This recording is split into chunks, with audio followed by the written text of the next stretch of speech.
సంవత్సరాల తరబడి government job కోసం వేచి చూస్తున్నారా? కేవలం 8 నెలల్లో మీ కల నెరవేర్చుకోండి. వెంటనే కింది నంబర్స్‌కి కాల్ చేయండి. ఇంట్లో కూర్చుని ఇంగ్లీష్ నేర్చుకోవాలనుకుంటున్నారా? అయితే వెంటనే మా స్పోకెన్ ఇంగ్లీష్ క్లాసెస్‌కి కాల్ చేయండి. నమస్తే రమగారు. నమస్తే జయ. రమగారు, అడపా చిరంజీవి గారి కథలు కొన్ని చెప్పుకుంటూ ఉన్నాం మనం. ఈ రోజు ఇంకొకటి ఏదైనా చెప్పుకుందామండి. వజ్రాల దీవి చెప్తాం. రైట్. వజ్రాల దీవి అని పేరుతోటే ప్రింట్ అయింది ఈ బుక్.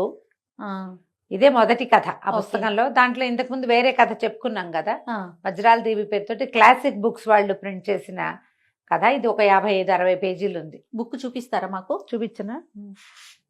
Yes, వజ్రాల దేవి, అడపా చిరంజీవి గారు. ఇప్పుడు నీ బుక్ ఫెయిర్ లో కనపడతాయి ఇవి. ఆ, కావాలంటే classic, ఇది కూడా క్లాసిక్ క్లాసిక్ బుక్స్ వాళ్ళే వేశారు, విజయవాడ వాళ్ళు. ఆ క్లాసిక్ బుక్స్ కి మనం ఆన్లైన్ నెంబర్ చూసుకొని ఫోన్ చేసి మాట్లాడినా మనకి పుస్తకాలు పంపిస్తారు, చదువుకోవచ్చు. నేను చాలా బ్రీఫ్ గా చెప్తా, తప్పకుండా. ఎలాబరేట్ గా చక్క తాపీగా చదువుకోవడానికి. భాష బాగుంటుంది, సులువైన హాయ్ అయిన శైలిలో కథ చకచక నడిపించేస్తారు. ఇంట్రెస్టింగ్ గా ఉంటుంది. ఈయన కొంచెం మలుపులు ఎక్కువ కథల్లో కదా, ట్విస్ట్లు, చాలా ట్విస్ట్లు ఉంటాయి. మళ్ళీ అసలు కథను వదిలిపెట్టకుండా వెళ్తారు. అవును, చెప్దాం. వజ్రాల దీవి. ఓకే అండి. వింధ్యాటవిని ఆనుకుని ఉన్న ఒక రాజ్యంలో భద్రయ్య అని ఒక సైనికాధికారి ఉండేవారు. అయితే ఏంటంటే మొదట కాలంలో చాలా నిజాయితీపరుడిగా పేరు తెచ్చుకుని చాలా గట్టిగా మంచి పౌరుషము, శూరత్వము, వీరత్వము ఉన్నవాడే ఈయన. ఈయనకు ఒక కుమారుడు ఉన్నాడు జయశీలుడని, భార్య మీనాక్షి. ఒక నడి వయసు వస్తూ ఉండగానే ఈయనకి ఏదో తీవ్రమైన అనారోగ్యం చేసింది. నరాలకు సంబంధించిన వ్యాధి, కదలికలు పోయినాయి. అయ్యో. మనం ఇప్పుడు కూడా చూస్తాం అట్లాంటివి. మంచాన పడిపోయాడు. అప్పుడు మరి వీళ్ళకి రిటైర్మెంట్ బెనిఫిట్స్ అవి ఉండే కాలం కాదో ఏమిటో మరి తెలీదు. కుర్రాడు ఇంకా 19-20 ఏళ్ళవాడు, 17-18 ఏళ్ళవాడుగా ఉండగానే ఈయనకి అనారోగ్యం సోకింది. ఇంకా నడి వయసు రాలా పాపం. ఎర్లీ 40sలోనే మంచాన పడిపోయాడు. ఆ భార్య దగ్గరున్న వర్తకుల ఇళ్లలో వంటలు చేస్తూ మెల్లిగా ఏదో భర్తని పిల్లాడిని చూసేది. పిల్లాడు ఆడుతూ పాడుతూ ఉండేవాడు. ఏకపుత్రులు అలాగే ఉంటారు. ఈయన పరిస్థితి రాను రాను దిగినాసిల్లిపోయి మంచానికి అంటుకుపోయేసరికల్లా కొడుక్కి ఒకసారి నచ్చజెప్పింది. నాయన, నువ్వు ఏదైనా పని చేస్తే కానీ మన ఇల్లు నడవదు, మీ నాన్నకి వైద్యం అవ్వదు, ఇది కష్టం అని చెప్పి మెల్లిగా కుర్రాడు ఏదో పనిలో పడ్డాడు.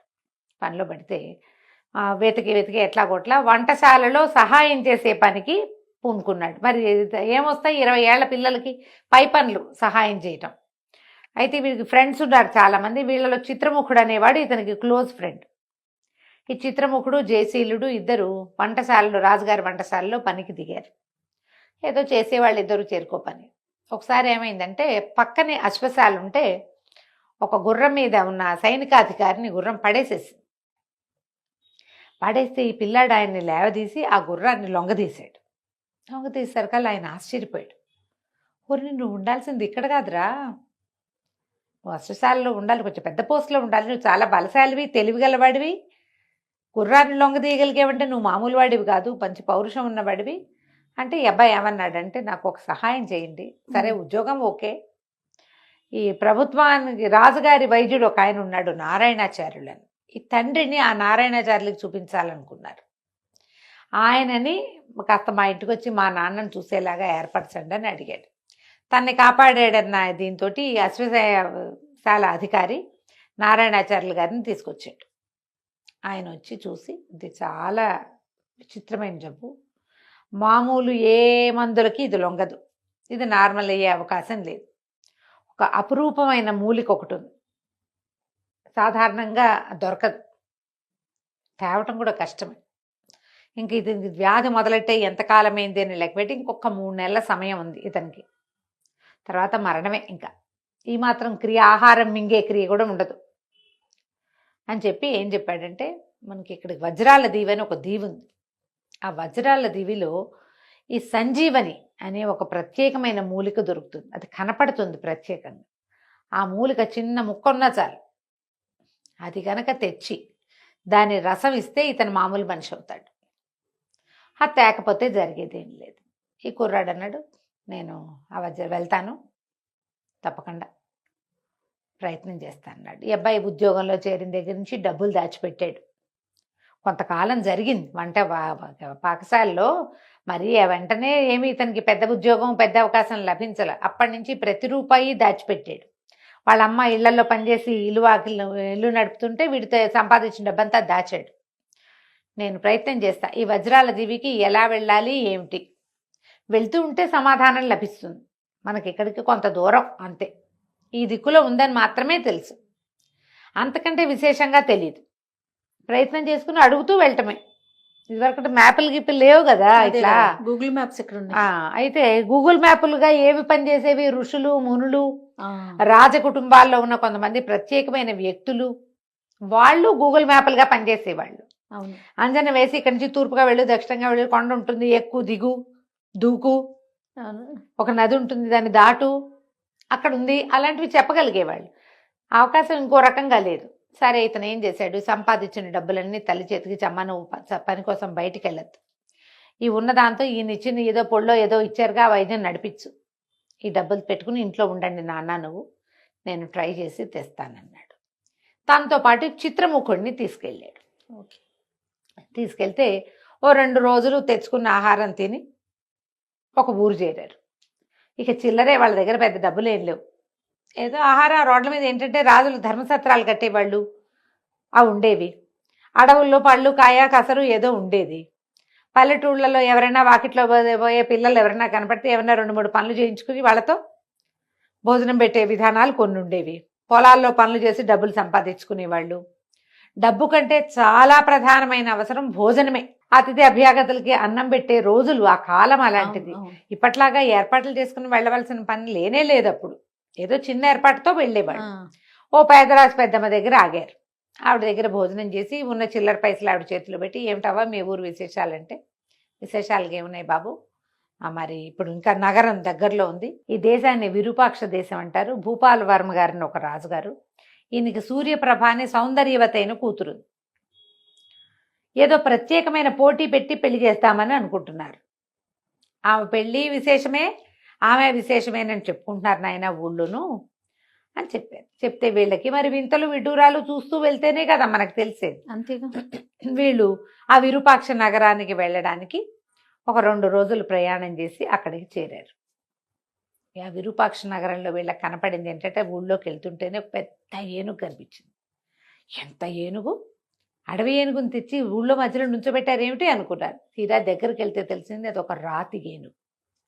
చాలా మంది చూస్తున్నారు అక్కడ నిలబడి. ఏమిటి అని అడిగితే, ఎవరైతే దీన్ని ఈ రాతి ఏనుగుని, ఈ ఏనుగుని నడిపించి కోటకి వస్తారు, ఎత్తుకుని కోటకి తీసుకొస్తారు, వాళ్ళకి రాజకుమార్తెనిచ్చి వివాహం చేసి అర్ధరాజ్యం ఇవ్వబడుతుంది అని రాసింది అక్కడ. చూస్తే రాతితో చెక్కిన ఏనుగు అది. దాన్ని ఎట్లా ఎత్తుకుంటారు? మామూలు ఏనుగునే ఎత్తుకోలేరు, రాతి ఏనుగుని అసలు ఎత్తుకోలేరుగా. సరే, వీళ్ళ పక్కన ఎక్కడో ఏవో పూటకోళ్ళ ఇల్లుంటే భోజనం చేశారు. ఈ ఏనుగుని పరిశీలిద్దామంటే ఆ ఊరో జనం అంతా చాలామంది అక్కడ నిలబడి చూస్తూ ఉంటారు. ప్రతివాడు చూస్తాడు. రాందగత్తైన రాజకుమార్తె, విరూపాక్ష దేశం బాగా సంపన్నమైన దేశం, అర్ధరాజ్యం వస్తుంది, పిల్లని పెళ్లి చేసుకోవచ్చు, చూసి వెళ్ళిపోతారు. దీన్ని ఎట్లా ఎత్తుతాం? ఈ అబ్బాయి ఏం చేశాడు, దాని చుట్టూతో తిరగటం మొదలుపెట్టాడు. తిరగ్గా అతనికి ఏం కనపడింది, ఆ ఏనుగు నెత్తి మీద ఏమిటో 2 బొడిపలు ఉన్నట్టుగా ఉన్నాయి. నెత్తి మీద ఎట్లా ఉంటాయి బొడిపలు? పోనీ రాద్దే చెక్కాడు అనుకో, ఏనుగుగా చెక్కాలి, మధ్యలో ఈ బొడిపలు ఎందుకు పెట్టాడా అని ఆ ఏనుగు గట్టు మీద ఎక్కడా అని అడిగాడు. కొంతమంది సైనికులు అక్కడ ఉన్నారు. పర్వాలేదు బాబు, మాయం మంత్రం వాడకూడదు అంతే, మంత్రాలతోటి కుదరదు, మంత్రవాదులు ఈ పనికి పనికిరారు, శక్తియుక్తులతోటే చేయాలి. సరే, ఏం చేశాడు, ఏనుగును ఒక గట్టు మీద నుంచోబెట్టారు. ఆ గట్టెక్కి దాన్ని ఇలా ముట్టుకునేసరికల్లా, పొట్ట కింద ముట్టుకునేసరికల్లా ఈ అబ్బాయికి బోలుగా తగిలింది. ఇదేంటి బోలుగా తగులుతోంది అని ఇంకోసారి కొట్టి చూస్తే వాడికి తెలిసింది అది రాతి ఏనుగు కాదు, చెక్క ఏనుగు, దారుశిల్పం అది. ఓరిని అనుకుని, ఇది ఎగరటానికి ఏర్పాటు చేశారు వీళ్ళ బొడిపలు అవేను అని చెప్పి, ఈ పోటీకి నేను సిద్ధంగా ఉన్నాను, నేను ఏనుగు మీద ఎక్కి దీన్ని తీసుకెళ్తానన్నాడు. ఆనంగానే ఆశ్చర్యపోయారు. పైనుంచి 2 తాళ్ళు వేసి ఉన్నాయి, దాని మీద వేశారు. అబ్బాయి ఏనుగు ఎక్కాడు. చిత్రముఖుడిని కూడా వెనకాలెక్కించుకున్నాడు. ఈ 2 బొడిపల మీద మధ్యలో ఇంకా 2, 3, 4 చిన్న బొడిపలు కూడా ఉన్నాయి.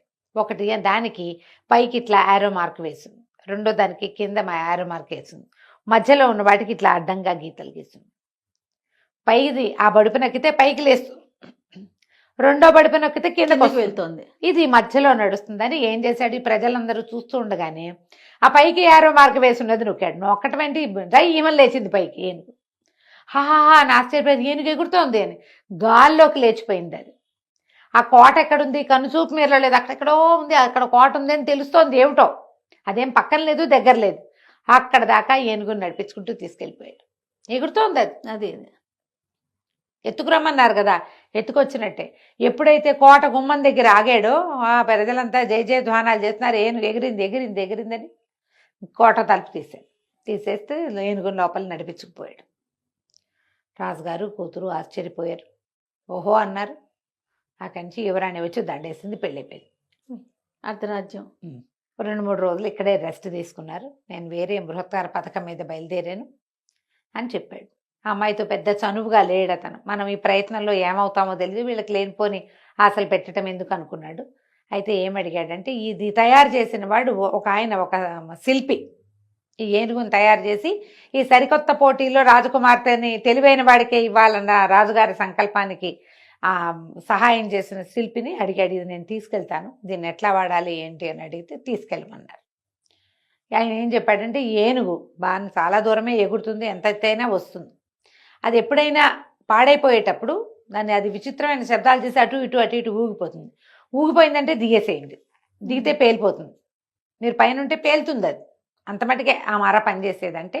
ఇక సరేనని ఒప్పుకుని ఆ ఏనుగుని తీసుకుని ఈ చిత్రముఖుడు జయశీలుడు ఇద్దరు కలిసి వింధ్య పర్వతాల వైపు వీళ్ళని అడిగాడు, ఈ వజ్రాల దీవి ఏ వైపు ఉంది అంటే, సరే వీళ్ళు ఉన్నది వింధ్యాటవికి దగ్గరలో ఉన్నారు, అటు ఇక్కడి నుంచి ఉత్తర దిక్కుగా ప్రయాణం చేస్తే మీకు దొరుకుతుంది. ఇక ఆ దిక్కుగా ప్రయాణం చేశారు. చాలా దూరం వెళ్ళారు. వెళ్ళాక ఏనుగు కాస్త పగిలిపోయింది, అయిపోయింది దాని పని. దిగారు. ఈ చిత్రముఖుడు అన్నాడు, నీ పని బాగానే ఉంది, నీకు రాజకుమార్తె దొరికింది, అర్ధరాజ్యం దొరికింది, ఈ ఏనుగుని ఎక్కించావు, ఇది కానీ పగిలిపోయిందా పడైపోయిందా, నా పని అంతే, నాకేం దొరకలేదంటే, ఎందుకు దొరకలేదు, రాజకుమార్తె పక్కన ఒక అందమైన అమ్మాయి తిరుగుతుంది చూడు, ఆ అమ్మాయికి నువ్వు నచ్చావు చెప్పింది. ఆ అమ్మాయి యువరాణియే చెప్తుంది, సూర్యప్రభే చెప్పింది. ఆ పిల్ల పేరు ఏదో కోమలవల్లి లాంటి పేరేదో చెప్పి రాశారు, కల్పవల్లి. సూరసేనుడని వీళ్ళకి సామంతుడు రాజు, నికుంభ రాజ్యానికి రాజు. ఆయన తను అడవికి వేటకెళ్తూ రాజకుమార్తెని ఇక్కడ దింపెళ్ళాడు. ఆ రాజ్యానికి వాళ్ళకు కూడా ఒక్కతే కూతురు, నువ్వు ఆ అమ్మాయిని పెళ్లి చేసుకోవచ్చు చక్కగా. ఈ ప్రయత్నంలో సఫలమయ్యామంటే వెనక్కి తిరిగి వచ్చి నా రాజ్యం నాది, నీ రాజ్యం నీది, నికుంభ రాజ్యం నీకు వస్తుంది, విరూపాక్ష రాజ్యం నాకు వస్తుందని వాడికి ఆశ పెట్టాడు. ఆ రెండో వాడికి చిత్రముఖుడికి. ఇద్దరు కలిసి దిగారు. ఇక ఏనుగు పేలిపోయింది. ఏనుగు పేలిపోతే ఒక చోట దిగారు.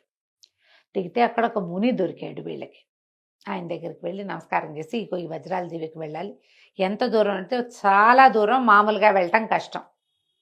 అయితే ఇక్కడ ఒక కిటుకుంది. ఇక్కడ గండభేరుండ పక్షులు వస్తాయి ఈ పక్కన అడవిలోకి. ఈ గండభేరుండాలకి 2 ప్లేసులు, ఒకటి వజ్రాల దివి, రెండోది ఈ అడవి. ఈ గండభేరుండాలు నిద్రిస్తాయి ఇక్కడికి వచ్చి.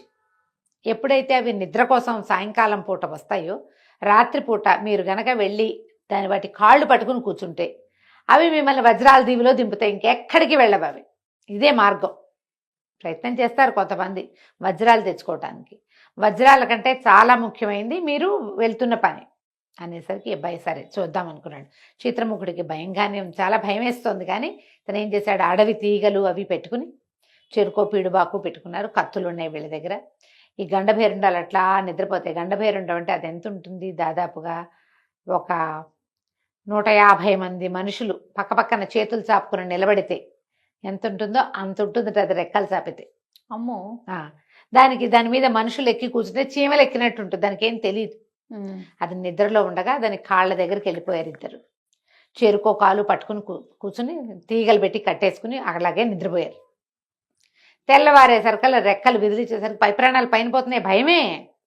కానీ ఏదో ఒక ప్రయత్నం చేసి వెళ్ళాలిగా, అంతేగా.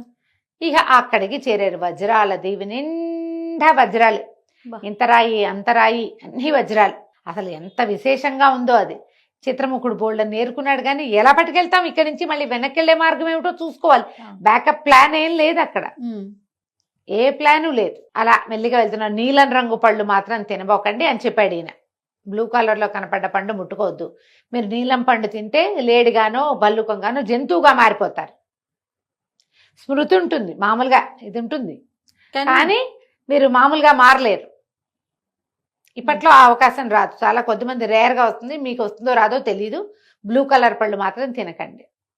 సరే వీళ్ళు వెళ్ళి ఇద్దరు అంతా వెతుకుతూ చూస్తూ ఉండి చూసుకున్నారు. పళ్ళు నీలం రంగు పళ్ళు ఉన్న చెట్లు కూడా ఉన్నాయి, ఆకర్షణీయంగా ఉన్నాయి. కానీ దాని జోలికి వెళ్ళల. ఎర్రపళ్ళు కోసుకుని తింటుంటే ఒక లేడు వచ్చింది వీళ్ళ దగ్గరికి. మీరు తిన్నాక నాకు కూడా మిగిలితే పెడతారా అని అడుగుతోంది. అది ఆశ్చర్యపోయింది, మానవ భాషలో మాట్లాడుతోంది అని చెప్పి సంతోషించి దాని నోటికి పండు అందించగానే ఆ పండు తినేసరికి అలా లేడు కాస్త డింగమని ఒక రాజకుమారుడుగా రాజుడుగా మారిపోయింది, రాజవీరుడుగా. వీళ్ళు ఆశ్చర్యపోయారు. మీరెవరండి అన్నారు. నేను నికుంభ దేశానికి రాజుని, నా పేరు సూరసేనుడు అన్నాడు. ఓ, వీళ్ళు ఆశ్చర్యపోయారు. అదేంటి, ఎక్కడ నికుంభ దేశం, మీరు ఇక్కడికి ఎందుకు వచ్చారు, మీరు అడవికి వెళ్ళారని చెప్పారే వాళ్ళు. వీళ్ళమ్మాయే అక్కడ ఉన్న రెండో రాజకుమార్తె.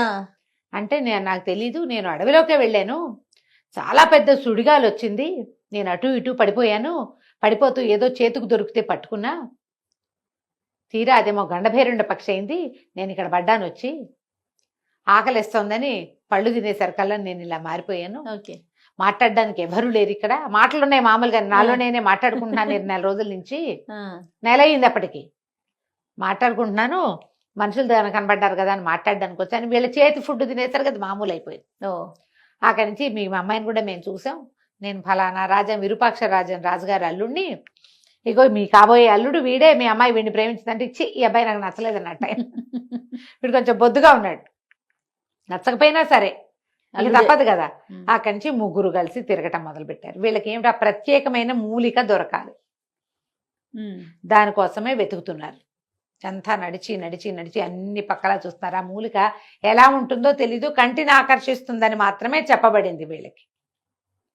వెళ్ళగా ఒక ఒంటికన్ను రాక్షసుడు ఒకడు కనపడ్డాడు.